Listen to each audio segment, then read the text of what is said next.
Saudaraku, puluhan individu yang mengatasnamakan Komunitas Rakyat Ekonomi Kecil atau KOREK Aceh Tenggara menggelar demonstrasi di depan kantor Bupati Aceh Tenggara dan DPRK Aceh Tenggara pada Rabu 29 November. Para pendemo menyerukan kepada aparat penegak hukum untuk menangkap pelaku illegal logging atau perambah hutan yang menyebabkan banjir bandang di Aceh Tenggara. Dampak dari bencana tersebut mencakup kerusakan fasilitas umum, rumah penduduk, lahan pertanian dan perikanan dengan kerugian mencapai 56,4 miliar rupiah dan menelan 2 korban jiwa. Para demonstran datang dengan membawa mobil pick-up yang membawa poster dan spanduk serta menggunakan alat pengeras suara. Mereka juga membawa kayu gelondongan yang merupakan hasil dari perambahan hutan yang marak yang menjadi penyebab bencana banjir di Aceh Tenggara. Kayu gelondongan tersebut ditempatkan di depan kantor Bupati Aceh Tenggara dan setelah beberapa waktu, para demonstran melanjutkan aksinya di depan gedung DPRK Aceh Tenggara.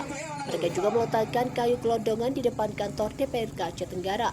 Irwansyah Putra, Koordinator Aksi dan Ketua LSM Komunitas Rakyat Ekonomi Kecil atau KOREK Aceh Tenggara, dalam orasinya menyatakan bahwa bencana banjir bandang tidak hanya berdampak pada kerusakan fisik, tetapi juga pada perekonomian masyarakat petani di Aceh Tenggara.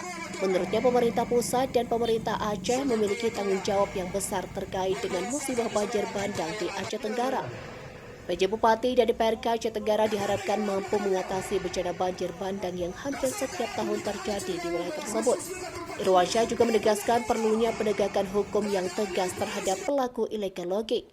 Data dari Walhi Aceh mencatat bahwa hutan lindung di Aceh Tenggara berdasarkan SK 580 mengalami penyusutan luas dari 79.267 hektar menjadi 68.218 hektar pada tahun 2022. Begitu juga dengan Taman Nasional di Aceh Tenggara yang mengalami kehilangan luas sebesar 20.595 hektar pada tahun yang sama. Walhi Aceh mendesak pemerintah Aceh untuk melindungi hutan di Aceh Tenggara yang mengalami kerusakan setiap tahunnya.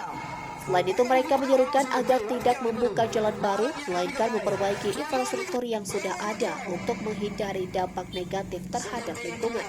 Afifuddin Ajal, Kadif Advokasi dan Kampanye Walhi Aceh menjelaskan bahwa penyusutan hutan menjadi pemicu banjir, khususnya banjir bandang. Pohon memiliki peran penting dalam menyerap air dan mencegah terjadinya banjir.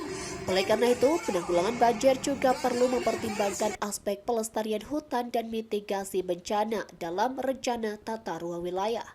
Dari Aceh Tenggara, Asnawi Lui, Tribun Gayo.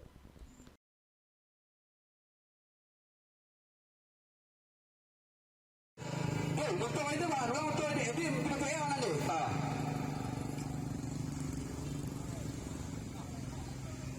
Terus, tenang pun ini mah, tenang pun. Kami tolak benda. Kaya kan dulu pernah orang sampai, apa kira ni perlu? Malam niat kami ke kaya. Cuma ni